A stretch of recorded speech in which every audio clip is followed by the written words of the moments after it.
Welcome back to the channel. It's time to talk about the very best comic books you can read this week, including what I consider, and I think Jim agrees with me, the best comic book of 2023, no doubt. And obviously with me is Jim from Weird Science, DC, Marvel, manga, just Weird Science. How you doing, Everything. Jim? What up, Wes? Yeah, and I agree with what you're saying. We'll get to that. And boy, yeah, there's some good books, especially the first one. Well, that's going to be our featured comic book this week. Do a Powerbomb #5 from Image Comics. Daniel Warren Johnson, who I think maybe he's the best writer, illustrator of his generation now. He's had so much success. I think Do A Powerbomb might actually be better than Beta Ray Bill, which I thought was the best comic book of last year. Obviously, we do have a couple of issues to go here, but every single page is just filled with emotion and jam-packed with action and all this stuff. And we get the craziest wrestling match of all times. I think it's a barbed wire, no holds barred ladder match in a cage. Every step in this match, and it's just it's so wonderfully done. I can't undersell it. Yeah, and you forgot the tax. The thing is with this is the idea when you read it, it's so crazy. If you're a wrestling fan, especially Attitude Era and that stuff, this is perfect for you. I don't even care if somehow you don't read any other comic. This is it. But you don't even just get that. And I think that Daniel Warren Johnson does a great idea. He gets the idea with a whole issue of fights. It doesn't feel like filler because he gets that play of the drama and the backstage stories and everything, family, everything of all. It's so good. We just got underway into this big tournament and they're fighting for the soul, I believe, of her mother. Now she's this young fighter is back with her father who actually killed his mom, and there's all these hellspawn like kind of wrestlers coming out of everywhere. It's just the craft and the story that are going into this are just really amazing. Is Daniel Warren Johnson undervalued at this point? Do enough people realize just what a genius he is, not only as an illustrator, a visual storyteller, but as a comic book writer as well? He's underrated. My book of the year last year, Beta Ray Bill, same exact deal, because he ends up doing things where you might say, oh, that's not for me. Murder Falcon, he did back at a lot of heavy metal stuff. He has he really goes into the genre of what he's doing, but it's universal. The way that he writes it, it is so well done. He is underrated. He should be on everybody's top list. Yeah, because it's crazy. Everybody wants to do like the final page reveal in their comic book, right? That's the big thing. You got to leave everybody on a cliffhanger. But a lot of times they're really underwhelming. But once again, in Do A Powerbomb #5, we get an enormous cliffhanger that throws the story right on top of its head. You don't even understand how he's going to be able to finish it in 2 issues. Exactly.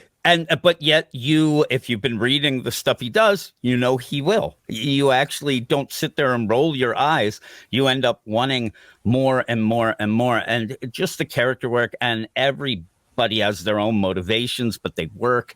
And again, if you are, obviously people watching this are comic book fans. If you're not a wrestling fan, that doesn't matter either. It's full out comic book action. But if you are a wrestling fan, it's so much better. Oh, yeah. You don't need to be a wrestling fan to really love this comic book. But if you are a wrestling fan and a comic book fan, you're really going to love this thing because it's so amazing, everything that he does. I know his art isn't for everybody. Some people think it's a little bit too indie style, but it just works perfectly for the story that he's telling. And there's just blood and gore everywhere. I cannot hype up Do A Powerbomb #5 in the entire series enough. Almost guaranteed to be my #1 comic book of 2022. Yep, I'm with you. I'm 100%. I get giddy when I read it. And I don't get that way with a lot of other books. Let's move over to another indie comic book that I think has a chance to make the top 10 for 2022 as well, just as far as the best series. Erratic Recharge #2 from AWA Studios. Carrie Andrews writing and illustrating on this one. I'm a big fan of Spider-Man, and this is the best Spider-Man comic book that you're going to find on shelves. Erratic is basically that young hero. He's in school. He's got bullies. He's got girls interested in him. Obviously, he's also a superhero, but there's a catch. You can only be a superhero for 10 minutes a day. Really great stuff. And the visuals from Carrie Andrews really make this comic book really pop. Everything is so dark and grim these days. And this thing is just so vibrant and full of life. And I'm glad you said about the darkness, in that you end up saying that, and it's 100% is Spider-Man. I mean, it is, but That's not a put down. That's not saying that Carrie Andrews is there trying to do something that he's not. He's doing his own thing. And there's none of the baggage. There's none of the darkness. It's all fun, even with it being a bit dark. There are some things. This isn't all, I'm talking about the art and the lollipop. colors. Oh, yeah. Oh, that being looks bright. great. Even I'm even saying the story because it plays out both well. And that's one of the things that as we go through today's show, we're going to see a bunch of the big books are artist writers. They're ending up doing and having that one vision and having that I like. But you're 100% right. Again, the visuals are very, very bright and happy and in your face like that. You just don't see this in comic books very much, and No. it really pops, and it's almost jarring when you see it. You're like, am I supposed to be having fun when I read this? It's true, but it looks great. And like I said, I really enjoyed the story. I hadn't been reading this Recharged. I ended up reading the first series and coming into this. And I'm glad that you had this on the list because it is really good, even better, I think, than what it's been. It's all building. Yeah, I really enjoyed that with that series. If you're a Spider-Man fan and you're not reading Erratic, I think you're missing out. Let's go over to another writer-artist, Liam Sharp, Starhenge, The Dragon, and the Boar #4 from Image Comics. Much darker as far as the visuals and everything. Liam Sharp obviously is a genius when it comes to visuals in here. We see something a little bit different. He kind of goes old school with one big fight scene that was really cool. This thing has been a bit of a dense comic book story because it's jumping around multiple timelines. It's all kind of starting to come together, and it has been for the last issue or two. Mm-hmm. But I think this thing might end up being brilliant, and it's certainly going to be much better to read in trades when you can get the whole thing together and really figure out exactly how everything works. As you said, the last issue started opening things up, and you end up being rewarded for getting through the first couple and kind of getting, your mindset and what this world is and how things are working. And now in this issue, it really does start to come together. You still have to read it once, twice, 3 times. I mean, you really do. But because the visuals are so unique, and it's one of those things where he does so many different art styles in each issue that it really feels like you're getting your money's worth. This book feels so dense that you feel satisfied at the end, even if you are confused, but it's starting to come together. And I'm glad because it does seem like it is going to be something really big. Yeah, it's kind of cool, working with Arthurian legend, got Stonehenge and everything kind of thrown in here, but you're jumping to the future and how does this all relate? And I think Liam Sharp is really putting on a masterclass on how to do really great storytelling, jumping around different generations and stuff. Speaking of Arthurian legends, we've got another series. This one's actually been out for 30 issues now. I hadn't realized Once and Future had reached issue number 30 from Boom Studios. Kieran Gillen and Dan Mora, fantastic artists on this one. If you like Arthurian legend, Kieran Gillen is definitely taking it into modern times and putting a little spin on it. Dan Mora's art's incredible. I'm a huge fan. So right there, I can recommend. This is the last issue. This is the final. And I'm not going to spoil anything with it, but it feels satisfying as a series, but also at the end, it sets up that it could continue. Have a setup at the end that you're like, and it's not one of those the end, which drives me nuts. I'll strangle the next person I see who does that. But you end up having a story. Everything does come together. And what I really like is this 30 issues is a pretty tight run. I mean, it's still 30 issues, but this isn't dragging on and going. And so you could, if you haven't read any Once and Future and you're kind of inspired, you can rip through it. And a bunch of things are on the Comixology Unlimited, so you can kind of get into that. But for a finale, I figured I'd put this because I really enjoyed the series. And I think it finished very well. A lot of Arthurian legend. We've got, what else we got? We got Nottingham, which has obviously Robin Hood and all that good stuff. I'm really enjoying a lot of the new modern takes where they're not destroying the story as it is. They're just kind of reimagining it and see what they can do to kind of spice it up. And I think a lot of these things have been really successful. The final indie comic book that we're going to recommend, Hitomi #1 from Image Comics, HS Talk with Isabella Mazzanti. When I come on, I really want to put a manga in. It's tough because it kind of goes and plays out chapters with manga. So when I read this, I thought, well, this is kind of a backdoor deal. It feels very manga-esque. It feels very samurai. And I'm talking classic samurai movie, A Tale of Revenge, a little girl wanting to get back at a samurai who ended up killing her family. She doesn't even know why. And there's this stuff that's already twisting and turning in this first issue. And it's one of those, the art, I think, really plays out a very subtle, a very, as I said, manga-esque. Almost if you're a fan of Demon Slayer, I think that you could jump right into this, is why I wanted to put it on here. So definitely check that out. Those are indie comic book recommendations, and normally we have more indies to recommend than the big two, but we do have one Marvel comic and two DC to speak of. I'm recommending for Marvel Ghost Rider number 7, Ben Percy, Corey Smith. We've got the introduction of this new villain that's kind of come out of Johnny Blaze's head during the story. Interesting stuff going on. I really like the Corey Smith art.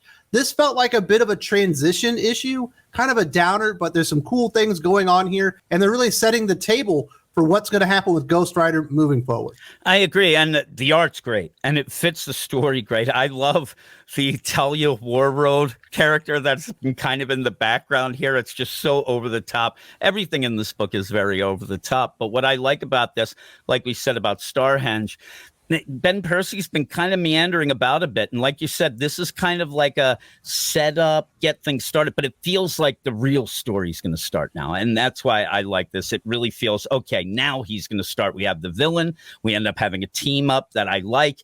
And let's go forward to see what's going on with Johnny, because that's the big play of all this. Quite enjoyed that one. It wasn't a great week for Marvel or DC for that matter, but we do have a couple of DC comics to talk about. We're going to recommend Jurassic League number 6, Daniel Warren Johnson, Juan Gedeon, Rafa Garris. This isn't an extraordinary comic book, and you can tell this isn't the focus of Daniel Warren Johnson. He had some input. I wish he was illustrating it, and I wish he was writing it by himself. The concept itself is fun, and this is easily the best Justice League comic book that you're going to find. There's nothing about these characters being dinosaurs that makes them unique. It's just the Justice League with dinosaur skin on them. But for a Justice League story, it's actually quite good. It's actually weird. You said everything that I would say about it. Daniel Warren Johnson, I wish that he did all this. It would have been, it would have been better. But even so, it's kind of a fun aside. I expected it to be so wacky that it took me a couple issues to kind of get the idea of, nope, this is just a Justice League story with dinosaur skins. And in that, we don't have a Justice League right now. So it is the best, and even probably is the best of the past bit because of the downness of the Justice League. So it's fun to go, and it's kind of a weird entryway to get into a story like, oh, dinosaurs, and you go in. So it's fun, though. And it looks like the Jurassic League will be coming back, at least with Mark Waid, a little bit. And I'm telling you, I'd rather have the dinosaurs than mecha. The mecha stuff, I'm so done with that. I don't know why they keep trying to pull that gimmick out, but it has not worked for Marvel or DC to this point. Let's talk about our final recommendation, and this is your big recommendation from DC Comics. Batman Incorporated number 1, Ed Brisson, John Timms. John Timms is a really good artist. He's rather new to DC Comics. I don't think he's had any really big projects yet. Ed Brisson has made his name over at Marvel, kind of coming over. He's worked on some urban legends and stuff like that. And this is his first big break. I don't like Ghostmaker. I don't like Clown Hunter. And so I skipped this one. Well, here's in my notes. I want to have more character, development besides Ghostmaker and Clown Hunter, but this actually is a crazy deal. Ed Brisson, who is newer to DC, he ended up doing the Batman Incorporated story in the Batman Annual that just came out recently. So you end up going in here. This is probably the most connected continuity book that I've read from DC in a couple of years, and it's actually very encouraging. You even have a mention of Batman being in Atlantis healing from the Chip Zdarsky failsafe story that just happened a week or so ago, and it's in here. And I like the team. It's more right now trying to kind of cobble together the Ghostmaker, the stuff that Tynan started. He created the character, but then also the stuff we got in Chip Zdarsky's Batman the Night. But it's intriguing. I'm going to give also, like you said, a Jurassic League.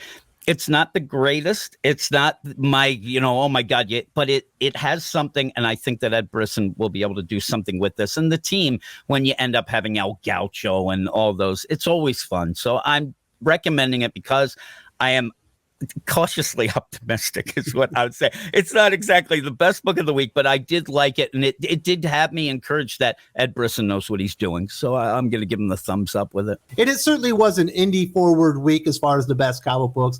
I do want to say thank you very much, Jim, for joining me and talking about this. Yeah, no problem. It's fun talking about books that we enjoy. It's few and far between sometimes, but it's always fun. I hope we were able to find some new comic books for you to read. You may have noticed we both said Beta Ray Bill from Daniel Warren Johnson was amazing.